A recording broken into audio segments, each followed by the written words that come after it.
Episode भी है। आप सभी के साथ एक बार फिर बातचीत करके मुझे बहुत खुशी हो रही है। हर साल जनवरी का महीना काफी इवेंटफुल होता है।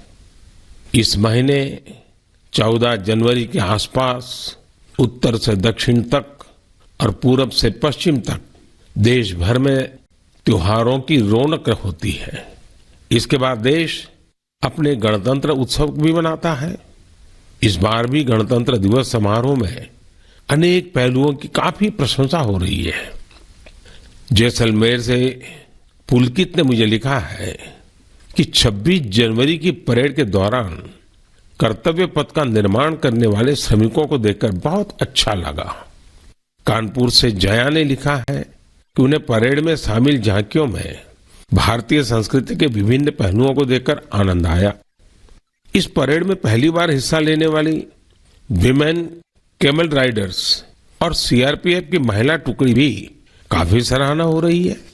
साथियों, देहरादून के वत्सल जी ने मुझे लिखा है कि 25 जनवरी का मैं हमेशा इंतजार करता हूं, क्योंकि उस दिन पद्म पुरस्कारों की घोषणा होती है और एक प्रकार से 25 तारीख की शाम ही मेरी 26 जनवरी के उमंग को और बढ़ा देती है।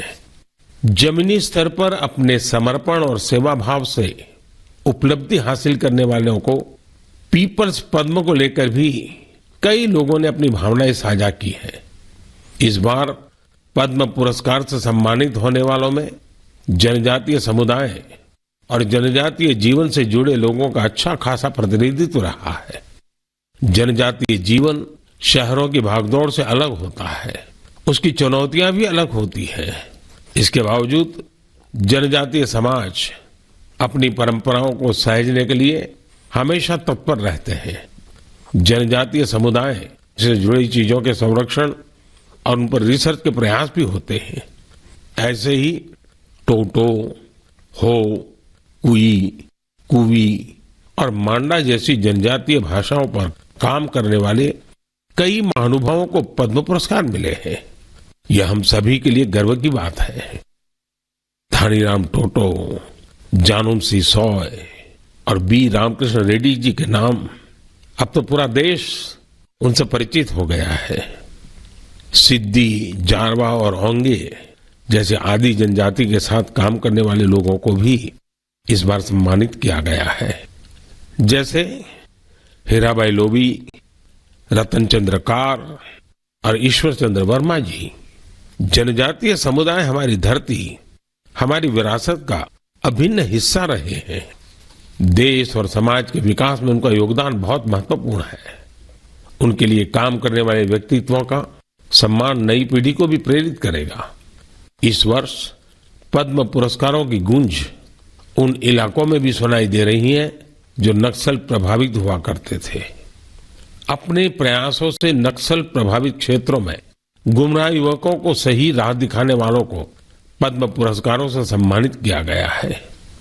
इसके लिए कांकेर में लकड़ी पर नक्काशी करने वाले अजय कुमार मंडावी और गढ़चिरौली के प्रसिद्ध झाड़ीपट्टी रंगभूमि से जुड़े परशुराम कोमाजी खुणे को भी ये सम्मान मिला है। इसी प्रकार नॉर्थ ईस्ट में अपनी संस्कृति के संरक्षण में जुटे राम कुई बांगवे न्यूमे, विक्रम बहादुर जमातिया और कर्मा वांगचू को भी सम्मानित किया गया है। साथियों, इस बार पद्म पुरस्कार से सम्मानित होने वालों में कई ऐसे लोग शामिल हैं जिन्होंने संगीत की दुनिया को समृद्ध किया है। कौन होगा जिसको संगीत पसंद न हो? हर किसी की संगीत की पसंद अलग अलग हो सकती है, लेकिन संगीत हर किसी के जीवन का हिस्सा होता है। इस बार पद्म पुरस्कार पाने वालों में वो लोग हैं जो संतूर, बमहुम, द्वितारा जैसे हमारे पारंपरिक वाद्य यंत्र की धुन बिखेरने में महारत रखते हैं। गुलाम मोहम्मद जाज, मोआ सुपाऊ, सिंहबोर कुरकालाऊ, मुनि वेंकटप्पा और मंगल कांति राय, ऐसे कितने ही नाम हैं जिनकी चारों तरफ चर्चा हो रही है। साथियों, पद्म पुरस्कार पाने वाले अनेक लोग हमारे बीच के वो साथी हैं जिन्होंने हमेशा देश को सर्वोपरि रखा, राष्ट्र प्रथम के सिद्धांत के लिए अपना जीवन समर्पित कर दिया। वो सेवा भाव से अपने काम में लगे रहे और इसके लिए उन्हें कभी किसी पुरस्कार की आशा नहीं की। वो जिनके लिए काम कर रहे हैं उनके चेहरे का संतोष ही उनके लिए सबसे बड़ा अवार्ड है। ऐसे समर्पित लोगों को सम्मानित करके हम देशवासियों का गौरव बढ़ा है। मैं सभी पद्म पुरस्कार विजेताओं के नाम भले ही यहां नहीं ले पाऊं, लेकिन आपसे मेरा आग्रह जरूर है कि आप पद्म पुरस्कार पाने वाले इन महानुभावों के प्रेरक जीवन के विषय में विस्तार से जानें और औरों को भी बताएं। साथियों, आज जब हम आजादी के अमृत महोत्सव के दौरान गणतंत्र दिवस की चर्चा कर रहे हैं, तो मैं यहाँ एक दिलचस्प किताब का भी जिक्र करूंगा। एक बहुत ही इंटरेस्टिंग सब्जेक्ट पर चर्चा की गई है। इस बुक का नाम India the mother of democracy है और इसमें कई बेहतरीन एसेज है। भारत दुनिया का सबसे बड़ा लोकतंत्र है और हम भारतीयों को इस बात का गर्व भी है कि हमारा देश मदर ऑफ डेमोक्रेसी भी है। लोकतंत्र हमारी रगों में है, हमारी संस्कृति में है। सदियों से यह हमारे कामकाज का भी एक अभिन्न हिस्सा रहा है। स्वभाव से हम एक डेमोक्रेटिक सोसाइटी है। डॉक्टर अंबेडकर ने बौद्ध भिक्षु संघ की तुलना भारतीय संसद से की थी।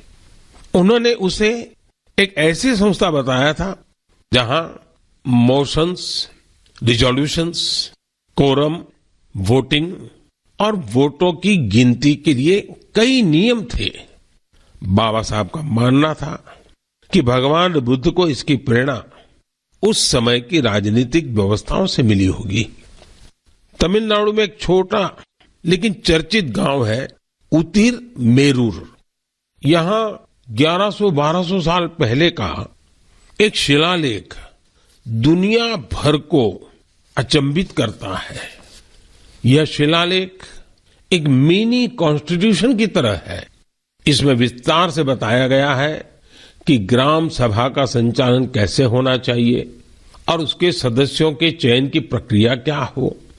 हमारे देश के इतिहास में डेमोक्रेटिक वैल्यूज का एक और उदाहरण है 12वीं सदी के भगवान बसवेश्वर का अनुभव मंडपम। यहाँ फ्री डिबेट और डिस्कशन को प्रोत्साहन दिया जाता था। आपको ये जानकर हैरानी होगी कि यह माग्ना कार्टा से भी पहले की बात है। वारंगल के काकीय वंश के राजाओं की गणतांत्रिक परंपराएं भी बहुत प्रसिद्ध थी।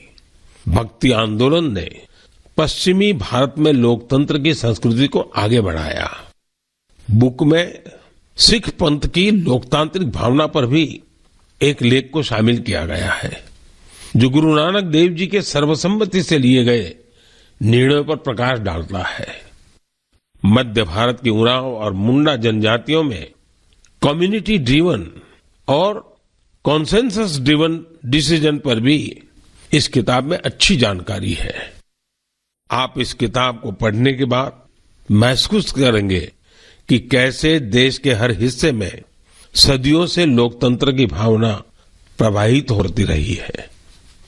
मदर ऑफ डेमोक्रेसी के रूप में हमें निरंतर इस विषय का गहन चिंतन भी करना चाहिए, चर्चा भी करना चाहिए और दुनिया को अवगत भी कराना चाहिए। इससे देश में लोकतंत्र की भावना और प्रगाढ़ होगी। मेरे प्यारे देशवासियों, अगर मैं आपसे पूछूं कि योग दिवस और हमारे विभिन्न तरह के मोटे अनाजों मिलेट्स में क्या कॉमन है, तो आप सोचेंगे ये भी क्या तुलना हुई। अगर मैं आपसे कहूं कि दोनों में काफी कुछ कॉमन है तो आप हैरान हो जाएंगे। दरअसल संयुक्त राष्ट्र ने इंटरनेशनल योगा डे और इंटरनेशनल ईयर ऑफ मिलेट्स दोनों का ही निर्णय भारत के प्रस्ताव के बाद लिया है। दूसरी बात ये कि योग भी स्वास्थ्य से जुड़ा है और मिलेट्स भी सेहत में महत्वपूर्ण भूमिका निभाता है। तीसरी बात और महत्वपूर्ण है, दोनों ही अभियानों में जन भागीदारी की वजह से क्रांति आ रही है। जिस तरह लोगों ने व्यापक स्तर पर सक्रिय भागीदारी करके योग और फिटनेस को अपने जीवन का हिस्सा बनाया है, उसी तरह मिलेट्स को भी लोग बड़े पैमाने पर अपना रहे हैं। लोग अब मिलेट्स को अपने खान-पान का हिस्सा बना रहे हैं। इस बदलाव का बहुत बड़ा प्रभाव भी दिख रहा है। इससे एक तरफ वो छोटे किसान बहुत उत्साहित हैं जो पारंपरिक रूप से मिलेट्स का उत्पादन करते थे। वो इस बात से बहुत खुश हैं कि दुनिया अब मिलेट्स का महत्व समझने लगी है। दूसरी तरफ एफपीओ और एंटरप्रेन्योर्स ने मिलेट्स को बाजार तक पहुंचाने और उसे लोगों तक उपलब्ध कराने के प्रयास शुरू कर दिए हैं। आंध्र प्रदेश के नांदयाल जिले के रहने वाले केवी रामा सुब्बा रेड्डी जी ने मिलेट्स के लिए अच्छी खासी सैलरी वाली नौकरी छोड़ दी। मां के हाथों से बने मिलेट्स के पकवानों का स्वाद कुछ ऐसा रचा बसा था कि इन्होंने अपने गांव में बाजरे की प्रोसेसिंग यूनिट ही शुरू कर दी। सुब्बा रेड्डी जी लोगों को बाजरे के फायदे भी बताते हैं और उसे आसानी से उपलब्ध भी कराते हैं। महाराष्ट्र में अलीबाग के पास केनाड गांव की रहने वाली शर्मिला ओसवाल जी पिछले 20 साल से मिलेट्स की पैदावार में यूनिक तरीके से योगदान दे रही है। वो किसानों को स्मार्ट एग्रीकल्चर की ट्रेनिंग दे रही है। उनके प्रयासों से न सिर्फ मिलेट्स की उपज बढ़ी है, बल्कि किसानों की आय में भी वृद्धि हुई है। अगर आपको छत्तीसगढ़ के रायगढ़ जाने का मौका मिले तो यहाँ के मिलेट्स कैफे जरूर जाइएगा। कुछ ही महीने पहले शुरू हुए इस मिलेट्स कैफे में चीला, डोसा, मोमोज, पिज्जा और मंचूरियन जैसे आइटम खूब पॉपुलर हो रहे हैं। मैं आपसे एक और बात पूछूं? आपने एंटरप्रेन्योर शब्द सुना होगा, लेकिन क्या आपने मिलेटप्रेन्योर सुना है क्या? ओडिशा की मिलेटप्रेन्योर्स आजकल खूब सुर्खियों में है। आदिवासी जिले सुंदरगढ़ की करीब 1,500 महिलाओं का self help group Odisha millets mission से जुड़ा हुआ है। यहाँ महिलाएं मिलेट से कुकीज, रसगुल्ला, गुलाब जामुन और केक तक बना रही है। बाजार में इनकी खूब डिमांड होने से महिलाओं की आमदनी भी बढ़ रही है।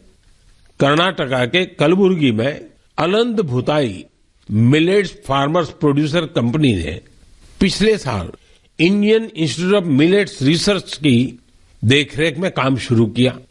यहाँ के खाकरा, बिस्कुट और लड्डू लोगों को भा रहे हैं।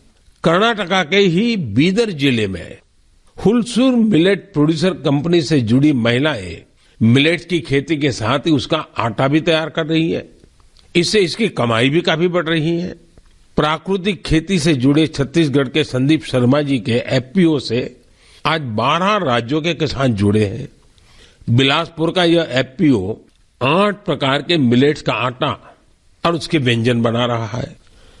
साथियों, आज हिंदुस्तान के कोने कोने में G20 की समिट्स लगातार चल रही है और मुझे खुशी है कि देश के हर कोने में जहां भी G20 की समिट हो रही है, मिलेट से बने पौष्टिक और स्वादिष्ट व्यंजन उसमें शामिल होते हैं।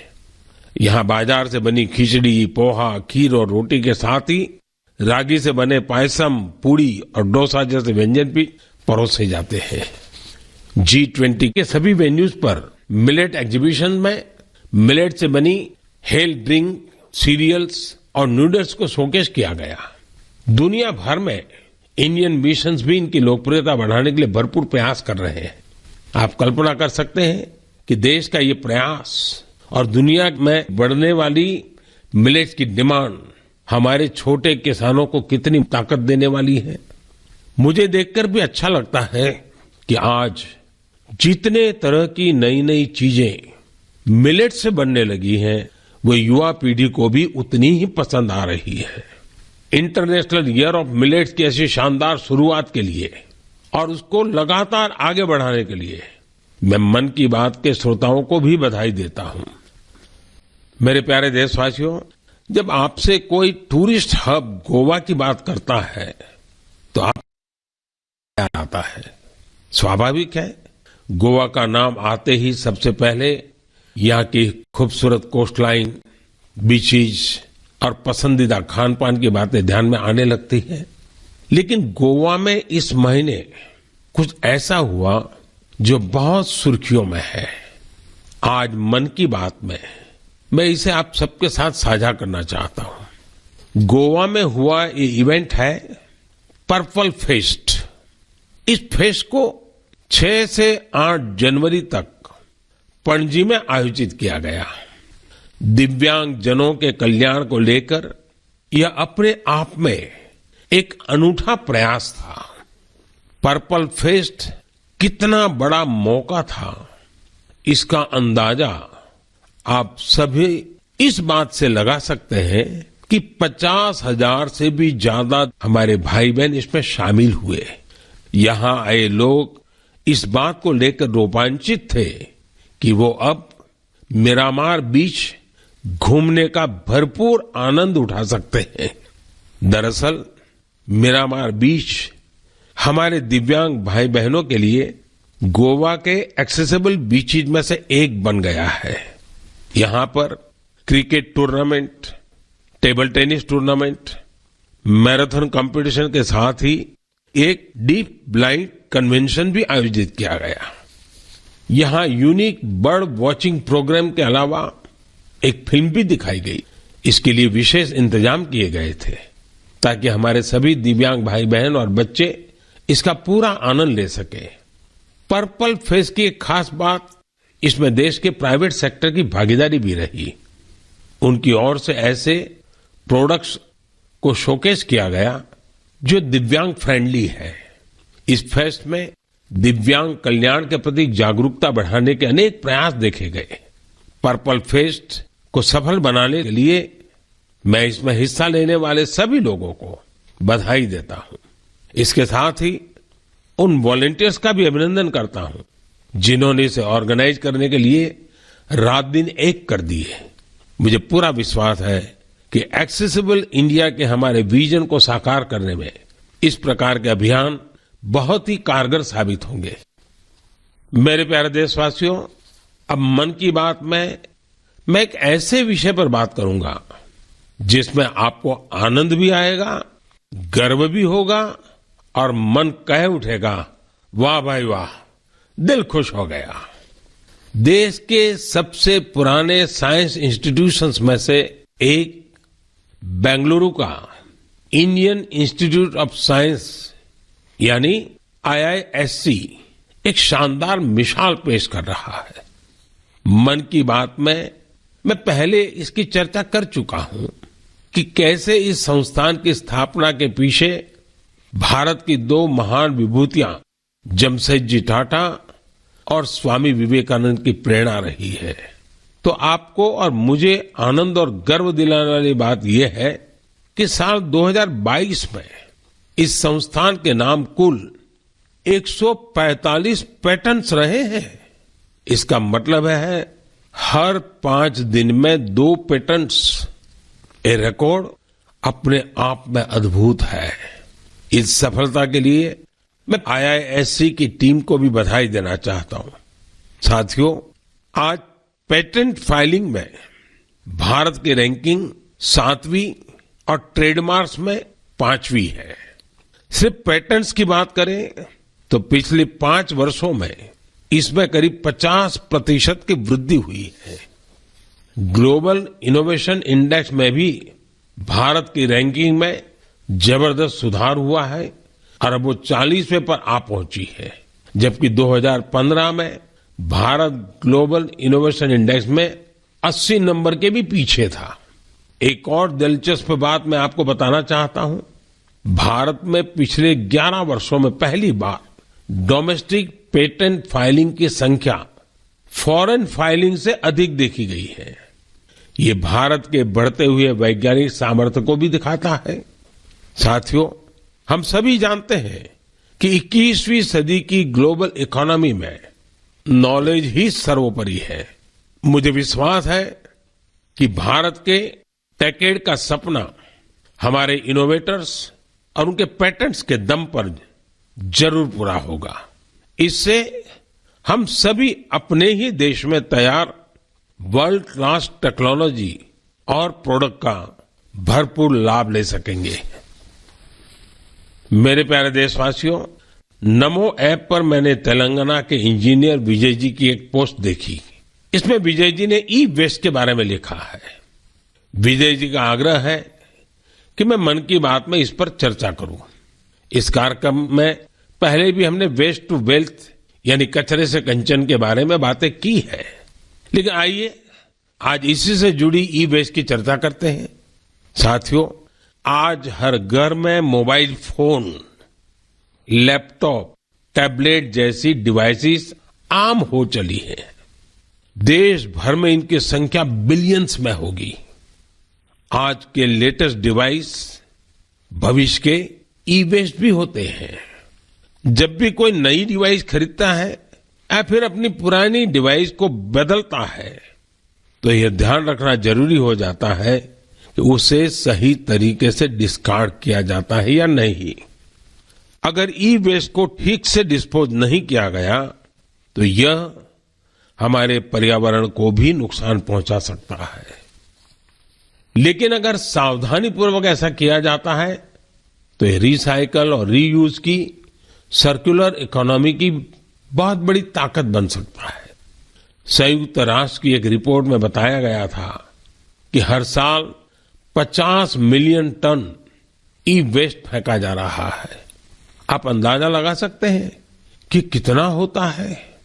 मानव इतिहास में जितने कमर्शियल प्लेन बने हैं उन सभी का वजन मिला दिया जाए तो भी जितना ई वेस्ट निकल रहा है उसके बराबर नहीं होगा।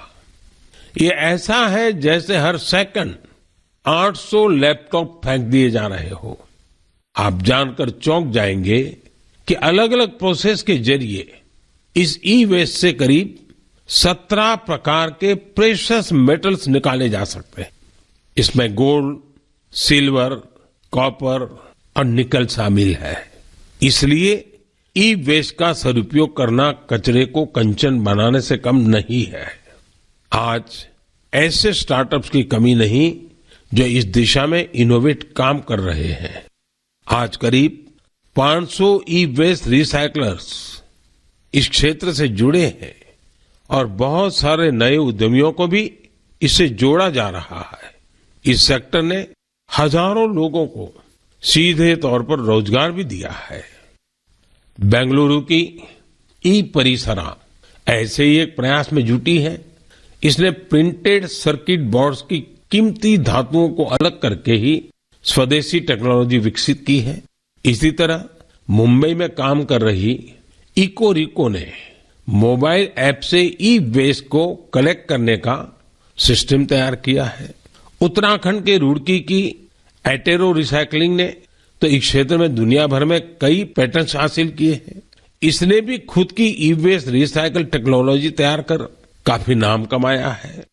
भोपाल में मोबाइल ऐप और वेबसाइट कबाड़ीवाला के जरिए टनों ई वेस्ट एकत्र किया जा रहा है। इस तरह के कई उदाहरण हैं।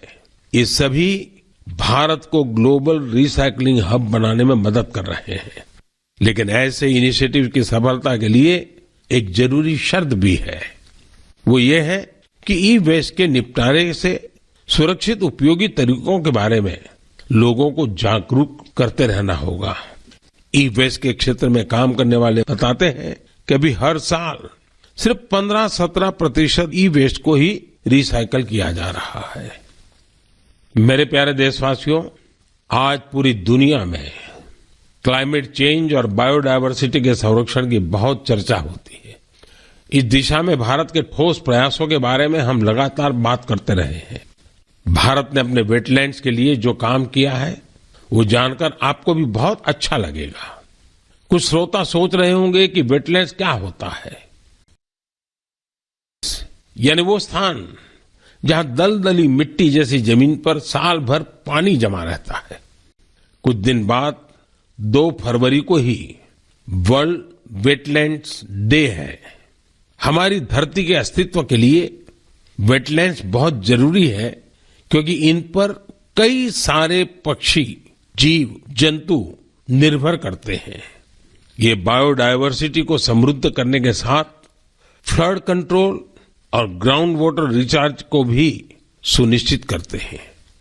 आप में से बहुत लोग जानते होंगे, रामसर साइट्स ऐसे वेटलैंड्स होते हैं जो इंटरनेशनल इंपॉर्टेंस के हैं।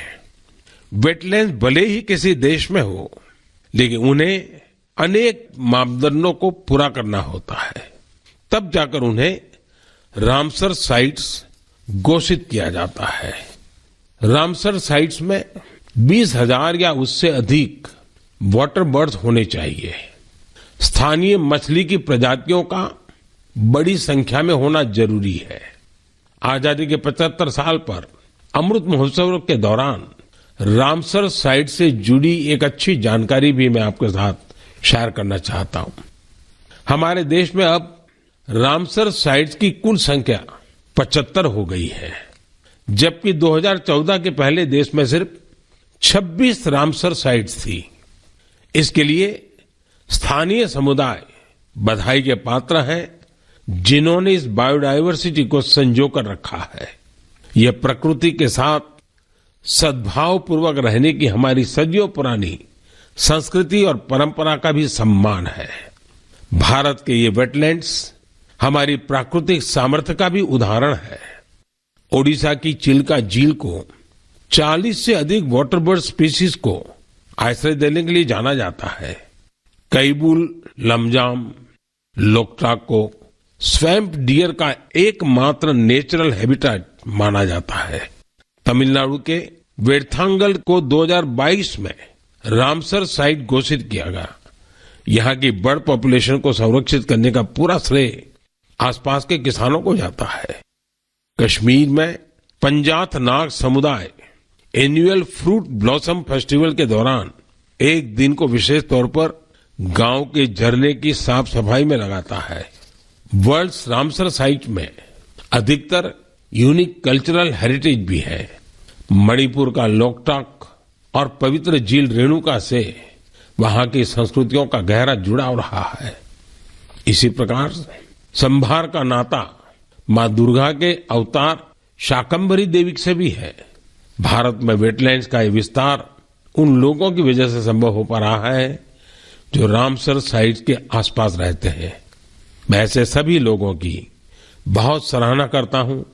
मन की बात के श्रोताओं की तरफ से उन्हें शुभकामनाएं देता हूं।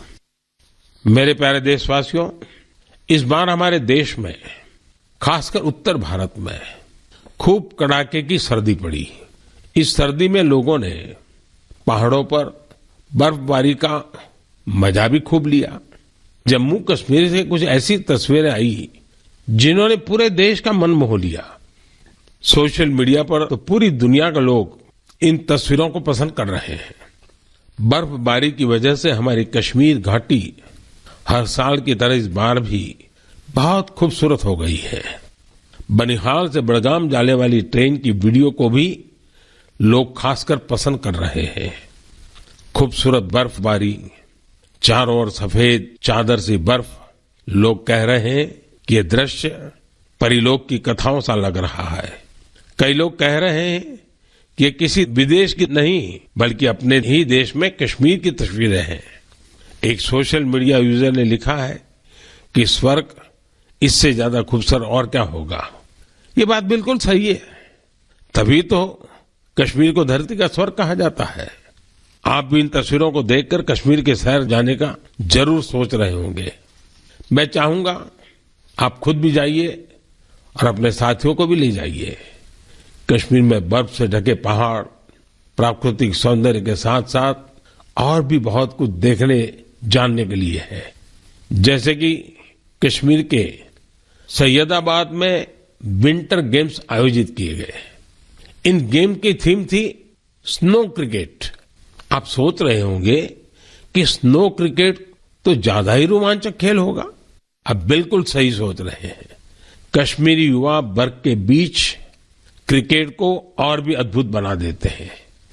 इसके जरिए कश्मीर में ऐसे युवा खिलाड़ियों की तलाश भी होती है जो आगे चलकर टीम इंडिया के तौर पर खेलेंगे। ये भी एक तरह से खेलो इंडिया मूवमेंट का ही विस्तार है। कश्मीर में युवाओं में खेलों को लेकर बहुत उत्साह बढ़ रहा है। आने वाले समय में इनमें से कई युवा देश के लिए मेडल जीतेंगे, तिरंगा लहराएंगे।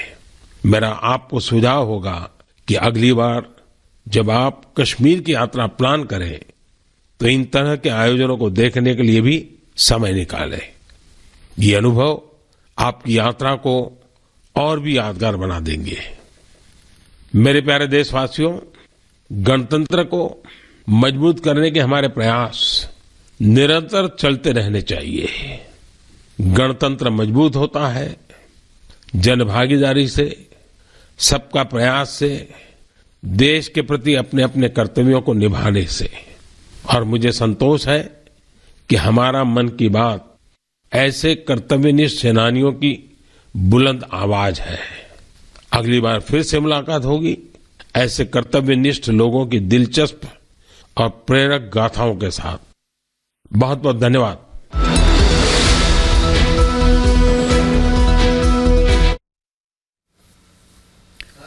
तो प्रधानमंत्री नरेंद्र मोदी को आप सुन रहे थे मन की बात कार्यक्रम में, और किस तरह से उन तमाम बातों को यहां पर दोहराते हुए, उन तमाम बातों को यहां पर करते हुए प्रधानमंत्री नरेंद्र मोदी ये जो इस साल यानी कि साल 2023 की अगर बात करें तो ये पहला मन की बात का एपिसोड था, और इसमें गणतंत्र से लेकर कश्मीर से लेकर उन तमाम बातों को हमने यहां सुना। मीनाक्षी।